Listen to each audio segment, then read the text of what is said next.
Pendant 22 ans, j'ai été à la fois le père et la mère de ma fille. Sa mère est partie pour une nouvelle famille. À 23 ans, ma fille a emménagé chez eux parce qu'ils avaient une piscine. Pour son mariage, elle m'a demandé de ne pas venir car son beau-père l'accompagnerait à l'hôtel. Quand j'ai essayé de lui parler, elle a dit « J'ai changé de nom de famille parce que j'avais honte du tien ». Ce qu'elle ne savait pas, c'est qu'avec cette décision, elle venait de sceller sa plus grande erreur. Pendant 22 ans, j'ai été à la fois le père et la mère de ma fille, Sienna. Sa mère est partie quand Sienna avait à peine 1 an pour être avec sa nouvelle famille. À 23 ans, ma fille a emménagé chez sa mère parce qu'ils avaient une piscine. Pour son mariage, elle m'a demandé de ne pas y assister car c'est son beau-père qui allait l'accompagner à l'hôtel. Quand j'ai essayé de lui parler, elle a dit quelque chose qui me hante encore. J'ai changé de nom de famille parce que j'avais honte de porter le tien. Ces mots me réveillent la nuit. Ils ont tout changé pour toujours. Mais laissez-moi vous raconter toute l'histoire, car ce que ma fille ne savait pas, c'est qu'avec cette décision, elle venait de renoncer à bien plus qu'un nom de famille. Tout a commencé il y a 22 ans, quand Sienna avait à peine 1 an. Sa mère, Paige, a décidé que la vie d'épouse et de mère n'était pas pour elle. Un matin, elle a simplement fait ses valises et m'a laissé un mot sur la table de la cuisine, disant qu'elle avait trouvé quelqu'un qui pouvait lui offrir la vie qu'elle méritait. Quelqu'un avec de l'argent, quelqu'un avec un avenir. Cet quelqu'un était Samuel Cross, propriétaire d'une chaîne de steakhouse populaire, un homme qui pouvait lui offrir la grande maison, les voyages internationaux, les bijoux, tout ce que moi, un chargé de près de 28 ans dans une banque locale, ne pouvais pas lui fournir. Je me suis retrouvé seul avec Sienna, un bébé qui savait à peine marcher, qui a pleuré sa mère toutes les nuits pendant des mois. Je ne savais rien sur la façon de m'occuper d'un enfant, rien sur la préparation des purées pour bébé, le changement des couches au milieu de la nuit, ou quoi faire quand elle avait de la fièvre et que la ligne d'urgence du pédiatre ne répondait pas. Mon frère Marcus m'a aidé autant qu'il le pouvait. Il avait 3 ans de plus que moi et son fils, Miles, était né seulement 6 mois avant Sienna. Marcus a toujours été le plus pragmatique de nous deux. La semaine même, il m'a emmené chez Target pour acheter tout ce dont j'avais besoin pour le bébé. « Hey, Lucas », m'a-t-il dit en remplissant le chariot de lait maternisé et de couches. « Ça va être dur. » Cette femme est partie parce qu'elle ne voulait pas de responsabilité. Ne t'attends pas à ce qu'elle revienne. Il avait raison. Comme toujours. Paige appelait tous les 3 ou 4 mois. Elle parlait à Sienna pendant 5 minutes, promettait de venir bientôt, puis disparaissait à nouveau. Pour les anniversaires et Noël, elle envoyait des cadeaux chers, des poupées American Girl, des vélos flambant neufs, les dernières consoles de jeux, tout ce que je ne pouvais pas me permettre avec mon salaire. Pendant ce temps, je me démenais pour joindre les deux bouts. Je faisais des heures supplémentaires à la banque, donnais des cours de comptabilité de base au community college le week-end, et vendais des assurances vie l'après-midi. Tout ça pour que Sienna puisse avoir ce dont elle avait besoin, aller dans une bonne école, avoir des vêtements décents, et pouvoir aller aux fêtes d'anniversaire avec un cadeau entre les mains. J'ai vendu mon coupé sport et acheté un pick-up d'occasion plus pratique. Nous avons déménagé d'un appartement de 2 chambres à une maison de 3 chambres dans une banlieue modeste pour que Sienna puisse avoir sa propre chambre. J'ai arrêté de sortir avec mes amis, d'aller voir les matchs, j'ai arrêté de faire tout ce que les hommes célibataires de mon âge faisaient. Mais je ne le regrettais pas. Chaque matin quand Sienna me serrait dans ses bras avant l'école, chaque après-midi quand elle m'attendait à la fenêtre jusqu'à mon retour du travail, chaque soir quand elle me demandait de lui lire une histoire, je savais que tout cela en valait la peine. Marcus m'a toujours prévenu. « Lucas, cette fille est trop gâtée. Tu lui donnes tout ce qu'elle demande. Un jour, elle te causera des problèmes. » Son fils, Miles, en revanche, était complètement différent. C'était un garçon calme et poli qui me traitait toujours avec gentillesse. « Oncle Lucas », disait-il quand il venait à la maison. « Est-ce que je peux t'aider avec le dîner? Tu veux que je t'aide à rentrer les courses? » Miles et Sienna jouaient ensemble quand ils étaient petits, mais en grandissant, la différence est devenue évidente. Sienna voulait toujours ce qu'elle n'avait pas. Elle se plaignait toujours que notre maison était petite, que notre camion était vieux, que nous ne pouvions pas prendre de vacances comme les familles de ses amis de l'école privée que je me tuais à payer. Les amis du quartier voyaient tout. « Lucas », me disait Monsieur Robert, mon voisin d'un accent grave côté, cette petite n'est jamais satisfaite de rien. Tu t'échines au travail et elle fait toujours la tête. Marie, la femme qui tenait l'épicerie du coin, l'avait remarqué aussi. Cette fille ne dit jamais merci quand vous venez lui acheter une friandise, a-t-elle commenté. Elle pense toujours à autre chose. Mais je la défendais. C'est juste une phase, leur disais-je. Tous les adolescents sont comme ça. Les années ont filé. Sienna a obtenu son diplôme de fin d'études secondaires et est allée à l'université pour étudier l'administration des affaires. J'ai payé chaque semestre, chaque manuel, chaque projet. Je me suis endetté jusqu'au cou pour qu'elle puisse avoir l'éducation que je n'avais jamais pu m'offrir. Pendant ces années universitaires, Paige a commencé à se montrer plus souvent. Elle emmenait Sienna déjeuner dans des restaurants chers, lui achetait des vêtements de marque et lui parlait de la nouvelle maison que Samuel avait achetée dans le quartier le plus exclusif de la ville, une maison avec piscine. Quand Sienna a eu 23 ans et a obtenu son diplôme, elle est rentrée à la maison avec une nouvelle qui m'a brisé le cœur. « Papa » a-t-elle dit sans même s'asseoir dans le salon. « Je vais emménager avec maman et Samuel. »« Quoi ? Pourquoi ? » ?»« Parce que là-bas, j'ai ma propre chambre avec une salle de bain privée. »« Parce qu'ils ont une piscine. »« Parce que je peux inviter mes amis sans qu'ils aient honte de l'endroit où je vis. » Cette dernière phrase m'a fait plus mal que toutes les nuits blanches, plus que tous les sacrifices, plus que toutes les années de solitude. Elle avait honte de cette maison. La maison où je l'avais élevée. Ce n'est pas ça, papa. C'est pour mon avenir. Samuel va me trouver un emploi dans son siège social. Je peux y construire une carrière. Quand elle est partie, la maison m'a paru aussi vide qu'elle l'avait été 22 ans plus tôt. Un an plus tard, elle a rencontré Adrienne lors d'une des fêtes d'entreprise de Samuel, une jeune cadre d'une famille riche. Ils se sont fiancés 6 mois après le début de leur relation. L'invitation au mariage est arrivée par la poste. Une invitation élégante et chère avec des lettres dorées. J'étais ravi, pensant que je ferais enfin partie d'un des moments les plus importants de la vie de ma fille. Je suis allé au centre commercial et j'ai acheté le meilleur costume que je pouvais me permettre, un costume bleu marine qui m'allait parfaitement. J'ai aussi acheté de nouvelles chaussures de ville et une cravate assortie. J'ai dépensé l'équivalent de 2 mois de mon salaire de base, mais je m'en fichais. C'était le mariage de ma fille. Je suis même allé dans une bijouterie et j'ai fait mettre de côté un ensemble de boucles d'oreilles en perles pour lui offrir quelque chose d'élégant, quelque chose qu'elle pourrait porter toute sa vie. Et se souvenir que son père était là pour son jour spécial. Miles m'a accompagné pour choisir le cadeau. « Oncle » a-t-il dit alors que nous regardions les options dans la vitrine. « Je suis sûr que Sienna va pleurer de joie en voyant ce que tu lui as acheté. » Marcus était aussi excité pour moi. « Frère » m'a-t-il dit cet après-midi-là, tu vas enfin pouvoir profiter de voir ta fille se marier après tout ce que tu as traversé. Tu le mérites. Monsieur Robert m'a vu arriver avec les sacs de course. Prêt pour le mariage, a-t-il demandé. Je suis sûr que Sienna sera heureuse d'avoir son père là pour la soutenir. J'ai simplement souri et hoché la tête. Enfin, après des années de distance, nous allions être à nouveau réunis en famille le jour le plus important de sa vie. Ce que je ne savais pas, c'est que 3 jours avant le mariage, je recevrais un appel qui changerait tout pour toujours. L'appel est arrivé un mardi soir. Je regardais la télé après être rentré du travail quand le téléphone a sonné. J'ai vu le nom de Sienna sur l'écran et mon cœur s'est illuminé. Nous ne nous étions pas parlé depuis des semaines. « Allô, ma chérie » dis-je en répondant. « Comment vas-tu ? Tout est prêt pour samedi ? » « Papa » répondit-elle d'une voix que je ne reconnus pas, froide et distante. « Je dois te parler du mariage. »« Bien sûr. »« Dis-moi, as-tu besoin d'aide pour quelque chose ?» Il y eut un long silence à l'autre bout du fil. Si long que j'ai cru que l'appel avait été coupé. « Papa, le truc c'est que, c'est Samuel qui va m'accompagner à l'hôtel. »« Quoi ? Je ne comprends pas. »« Samuel ? Pourquoi Samuel ? » Parce qu'il a été là pour moi ces dernières années. Parce qu'il a payé mon master. Parce qu'il m'a donné mon travail. Parce que quoi, Sienna ? Parce que quoi ? Parce que je ne veux pas de drame le jour de mon mariage. Adrienne et sa famille sont très élégants, très convenables.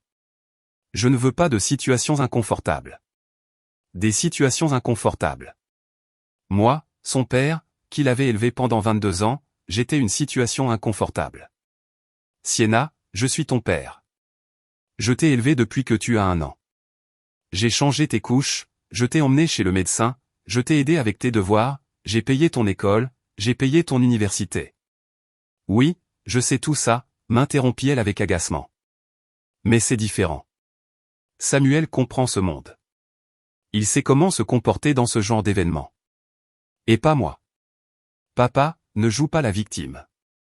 Tu sais comment sont les choses. La famille d'Adrienne est très importante. Ils ont des relations. Ils ont un statut. Samuel s'intègre mieux dans cet environnement. J'étais sans voix. Je ne pouvais littéralement pas parler. Après quelques secondes qui m'ont paru des heures, j'ai réussi à demander la seule chose qui me venait à l'esprit. Alors pourquoi m'as-tu invité? Tu peux venir en tant qu'invité. Je te réserverai une table vers le fond avec quelques amis de la famille. Vers le fond, comme n'importe quel autre invité au mariage de ma propre fille. Sienna, s'il te plaît, reconsidère. Je suis ton père, le seul qui a toujours été là pour toi. Papa, j'ai déjà pris ma décision. Ne rends pas les choses plus difficiles pour moi. Et elle a raccroché. Le lendemain, après le travail, j'ai conduit jusqu'à la maison de Paige et Samuel, une imposante demeure dans le quartier le plus cher de la ville, avec un grand jardin, une piscine et 3 voitures de luxe dans l'allée. Tout ce que je n'avais jamais pu donner à ma fille. J'ai sonné et Paige a ouvert. Elle avait l'air comme toujours, parfaitement apprêtée, comme si elle s'apprêtait à se rendre à un gala à tout moment. « Lucas » dit-elle avec une légère surprise. « Qu'est-ce que tu fais ici ? » « Je suis ici pour parler à Sienna. Je dois clarifier les choses à propos du mariage. Je ne pense pas que ce soit une bonne idée. Elle est déjà très stressée avec tous les préparatifs. Paige, c'est ma fille. J'ai le droit de lui parler. » Elle a soupiré et m'a laissé entrer. La maison était exactement comme je l'avais imaginé. Meubles chers, sol en marbre, art moderne au mur, un escalier en colimaçon menant au 2e étage. « Sienna » cria Paige. « Ton père veut te parler. » Sienna est descendue des escaliers vêtue d'une robe de chambre en soie. Elle avait l'air agacée, comme si je l'avais interrompue dans quelque chose de très important. « Papa, je t'ai déjà dit qu'il n'y a rien à discuter. Sienna, s'il te plaît, parlons en privé. » Non, tout ce que tu as à dire, tu peux le dire ici. Juste à ce moment-là, Samuel est apparu. Un homme grand et élégant, les cheveux parfaitement coiffés, portant une chemise de marque qui coûtait probablement plus que mon salaire hebdomadaire. « Lucas » dit-il en tendant la main. « Comment vas-tu ? » « Bien, Samuel.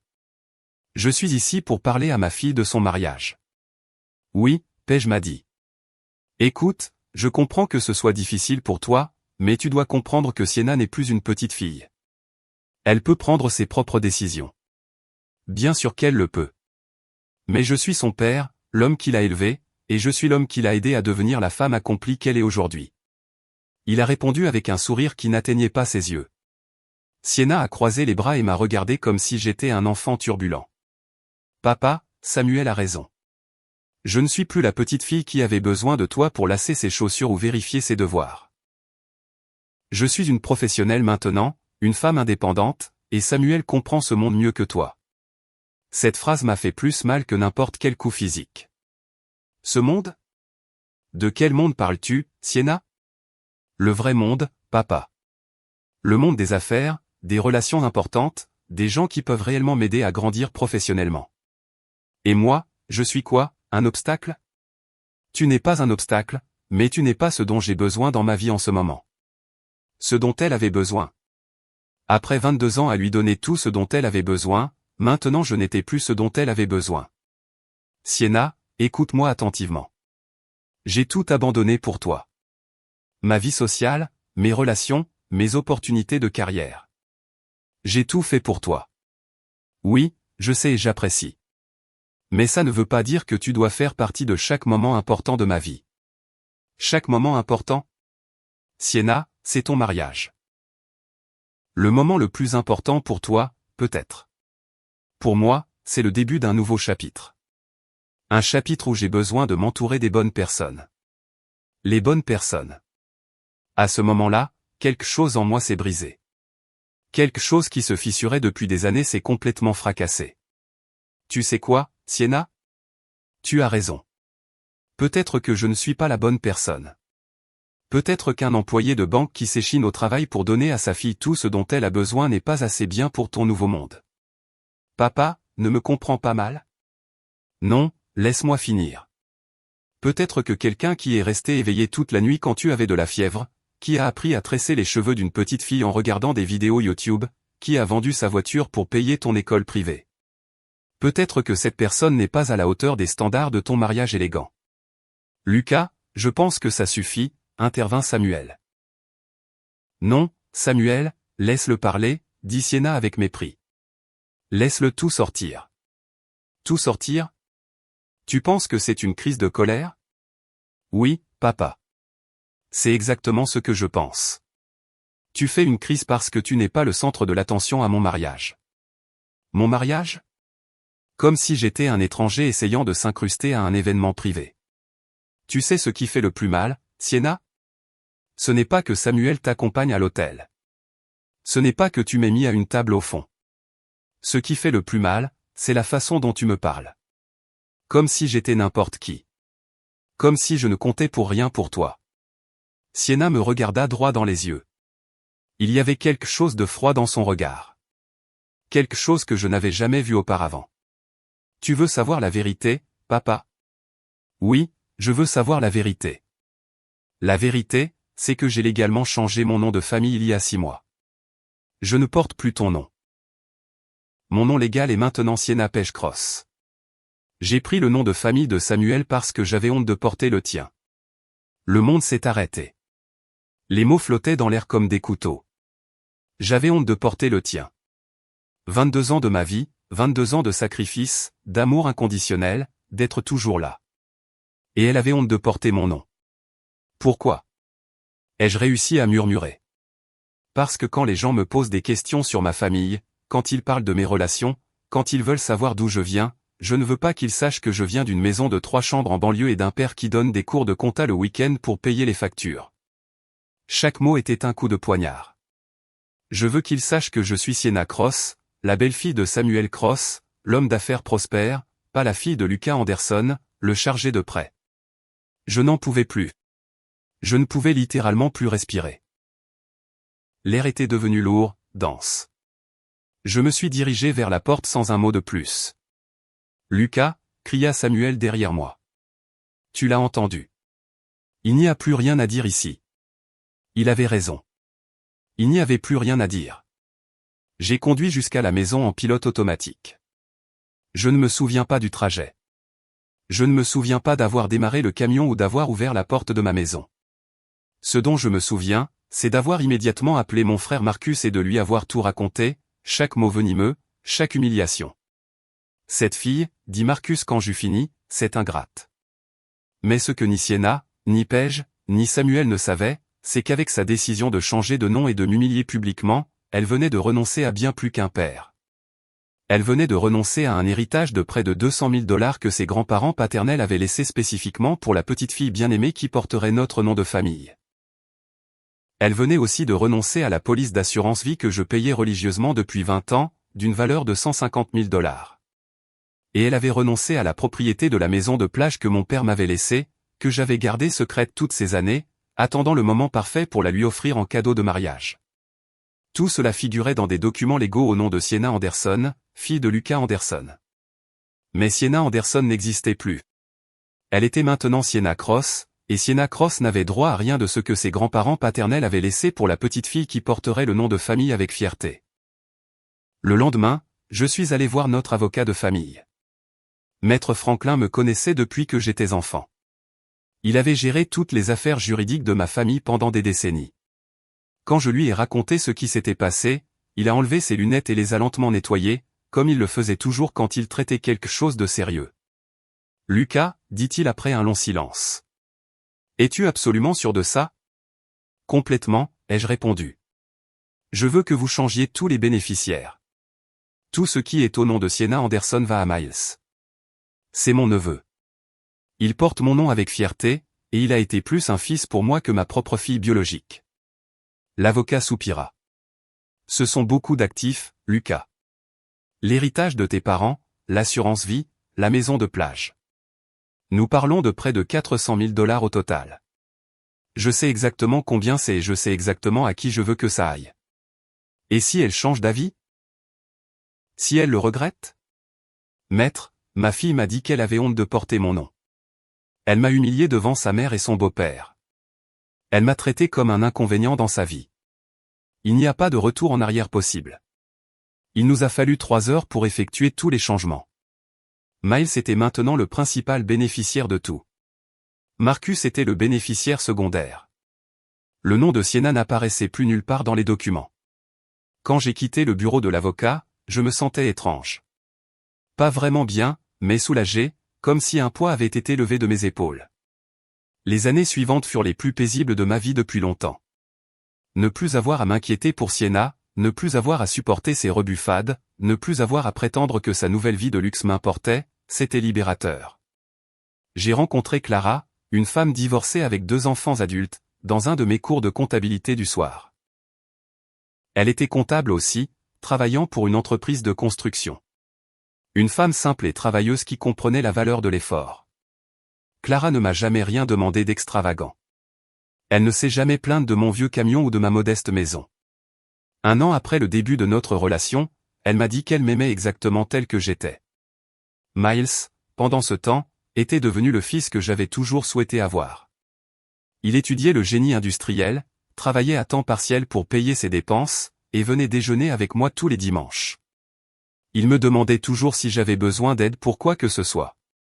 Il se souvenait toujours des dates importantes. Oncle Lucas, disait-il chaque fois que nous nous voyions. Merci d'être comme un second père pour moi. Malheureusement, Marcus était décédé d'une crise cardiaque soudaine quelques années auparavant. Une perte qui nous a encore plus rapprochés, Miles et moi.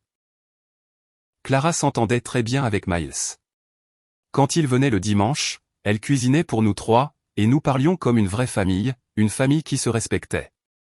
Quand Miles a eu 21 ans, j'ai décidé de lui dire la vérité sur l'héritage. Je l'ai emmené dîner dans un restaurant agréable mais pas ostentatoire, un endroit où nous pouvions parler tranquillement. Miles, dis-je après que la nourriture soit arrivée, je dois te dire quelque chose d'important. Il s'est passé quelque chose de grave, oncle? Non, rien de grave. Au contraire. Tu te souviens quand Sienna a quitté la maison puis s'est mariée? Oui, bien sûr. Je n'ai jamais compris pourquoi elle nous a traités comme ça, surtout toi. Eh bien, après son mariage, il s'est passé certaines choses. Des choses que je préfère ne pas me remémorer en détail, mais le résultat a été que j'ai dû prendre une décision difficile concernant certains biens familiaux. Je lui ai tout expliqué. L'héritage des grands-parents, l'assurance vie, la maison de plage, tout ce qui était maintenant légalement à lui. Miles est resté silencieux pendant plusieurs minutes. Finalement, il a demandé, est-ce que Sienna sait que ces biens existaient? Non, je ne lui ai jamais dit parce que je voulais les lui offrir en surprise pour son mariage, mais les choses ont changé. Oncle, c'est beaucoup d'argent. Es-tu sûr de vouloir que je l'aie? Miles, tu as été plus un fils pour moi que ma propre fille. Tu m'appelles chaque semaine. Tu me rends visite. Tu me traites avec gentillesse et respect. Tu portes notre nom de famille avec fierté. Bien sûr que je veux que tu l'aies. Miles avait les larmes aux yeux. Merci, oncle. Mais plus que l'argent, merci de me considérer comme un fils. Ça vaut plus que n'importe quel héritage. La crise économique. 2 ans plus tard, quand Miles avait 23 ans et était déjà diplômé en ingénierie, la vie a donné à notre famille une leçon de justice que je n'aurais jamais pu imaginer dans mes rêves les plus fous. Tout a commencé par une crise économique qui a durement touché le secteur de la restauration. Les restrictions liées à la pandémie avaient fermé de nombreuses entreprises, et celles de Samuel n'ont pas fait exception. Un par un, ces restaurants ont commencé à faire faillite. Miles m'a raconté ce qu'il voyait sur les réseaux sociaux. Oncle, il ne publie plus de photos de voyage ou de choses chères. En fait, Sienna a posté qu'il vendait une des voitures. La situation s'est rapidement détériorée. Samuel avait hypothéqué la maison pour investir dans l'expansion de son entreprise juste avant la crise. Quand les restaurants ont fait faillite, la banque a entamé la procédure de saisie immobilière. La maison avec la piscine, la maison pour laquelle Sienna m'avait abandonné, allait être reprise. Pendant qu'ils luttaient avec leurs problèmes financiers, nous allions mieux que jamais. Miles avait utilisé une partie de son héritage comme apport pour un appartement dans un nouvel immeuble. Clara et moi avions décidé de nous marier et d'emménager ensemble. J'avais utilisé mes économies pour rénover ma maison et nous planifions notre avenir. La vie ne pouvait pas être meilleure. Jusqu'à un vendredi soir, 5 ans après son mariage, mon téléphone a sonné. C'était un numéro que j'ai immédiatement reconnu, même si je ne l'avais pas vu depuis des années. Sienna. Pendant un instant, j'ai envisagé de ne pas répondre, mais ma curiosité l'a emporté. Allô, ai-je répondu d'une voix neutre. Papa, dit-elle, sa voix semblant brisée. C'est moi. Bonjour, Sienna. Papa, j'ai besoin de te parler. De quoi veux-tu parler? Il y eut un long silence. Je pouvais entendre sa respiration saccadée, comme si elle pleurait. Papa, nous traversons une situation très difficile. Samuel a tout perdu. Nous avons perdu la maison. Adrienne et moi avons dû emménager dans un minuscule appartement. Je travaille dans un centre d'appel la nuit juste pour payer le loyer. Je suis désolé d'apprendre ça, dis-je. Papa, je sais que les choses ne se sont pas bien terminées entre nous. Je sais que je t'ai blessé, mais j'ai besoin de ton aide. Quel genre d'aide? Une aide financière. Juste jusqu'à ce que nous puissions nous remettre sur pied. Juste un prêt. Je promets que je te rembourserai. Sienna, je n'ai pas ce genre d'argent à prêter. Papa, s'il te plaît. Je sais que tu as des économies. Je sais que tu as toujours été très prudent avec l'argent. Et pourquoi penses-tu que je t'aiderai? Parce que je suis ta fille. Parce que malgré tout ce qui s'est passé, je suis de ton sang. Mon sang. Sienna. La dernière fois que nous avons parlé, tu m'as dit que tu avais honte de porter mon nom. Papa, j'étais confuse. J'étais jeune. Je ne savais pas ce que je disais. Tu ne savais pas ce que tu disais quand tu as légalement changé de nom de famille? Tu ne savais pas ce que tu disais quand tu m'as mis à une table au fond de ton mariage? Tu ne savais pas ce que tu disais quand tu as demandé à Samuel de t'accompagner à l'hôtel à la place de ton propre père? Papa, s'il te plaît. Je comprends maintenant que j'avais tort. Je comprends maintenant que tu as toujours été mon vrai père. Samuel m'a abandonné dès qu'il a perdu son argent. Toi, tu ne m'aurais jamais abandonné. Tu as raison. Je ne t'aurais jamais abandonné. Mais toi, tu m'as abandonné. Papa, donne-moi une chance de réparer les choses. Sienna, sais-tu la différence entre toi et Miles? Miles? Mon cousin Miles? Oui, ton cousin, Miles. Miles m'appelle chaque semaine juste pour savoir comment je vais. Miles vient déjeuner tous les dimanches. Miles me présente fièrement comme son oncle quand il rencontre de nouvelles personnes. Miles porte le nom Anderson avec dignité. Qu'est-ce que ça a à voir avec quoi que ce soit? Ça veut dire que lorsque tu as décidé que mon nom de famille était une honte, lorsque tu as décidé que je n'étais pas assez bien pour ta nouvelle vie, tu n'as pas seulement perdu un père. Tu as perdu bien plus encore. De quoi parles-tu? Je parle de l'héritage que tes grands-parents paternels ont laissé pour leur petite fille bien-aimée. 200 000 $ qui t'attendaient. Je parle de la police d'assurance vie que j'ai payée fidèlement pendant 20 ans. 150 000 $ de plus.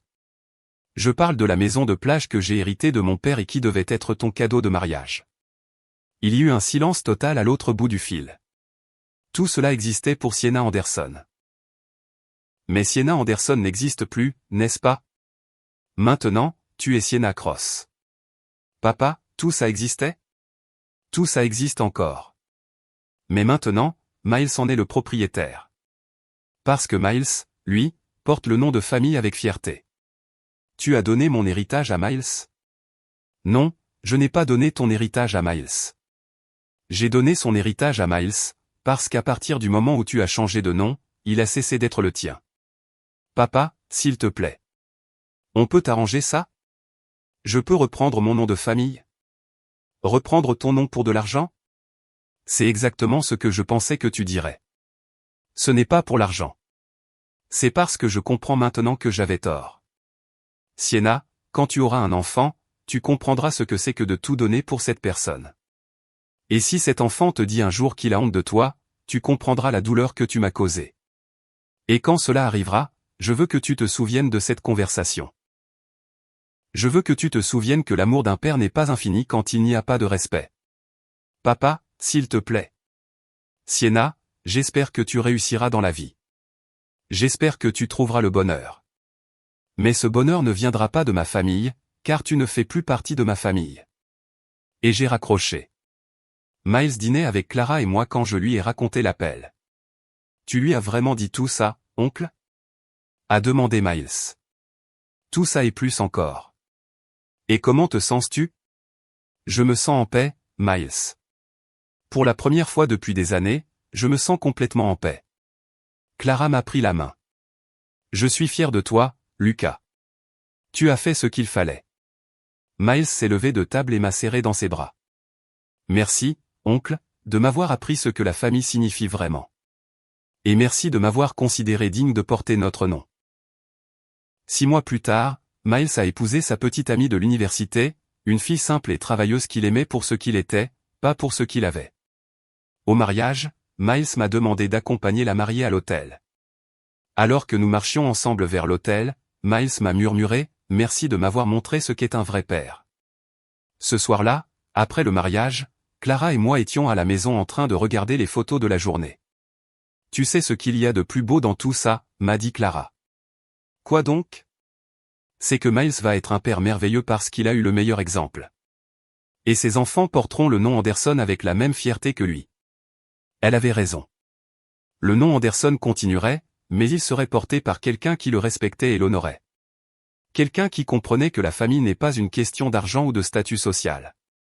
C'est une question d'amour, de respect et de loyauté. 3 choses que Sienna n'a jamais comprises et que Miles a apprises dès son plus jeune âge. Et au moment où j'écris ces lignes, des années plus tard, Miles et sa femme viennent de m'annoncer qu'ils vont avoir leur premier enfant. Un garçon qui portera le nom Anderson et qui grandira en connaissant l'histoire de sa famille. Une histoire de loyauté récompensée et d'ingratitude punie. Une histoire de justice poétique qui a mis des années à se dérouler, mais qui, à la fin, a donné à chacun exactement ce qu'il méritait.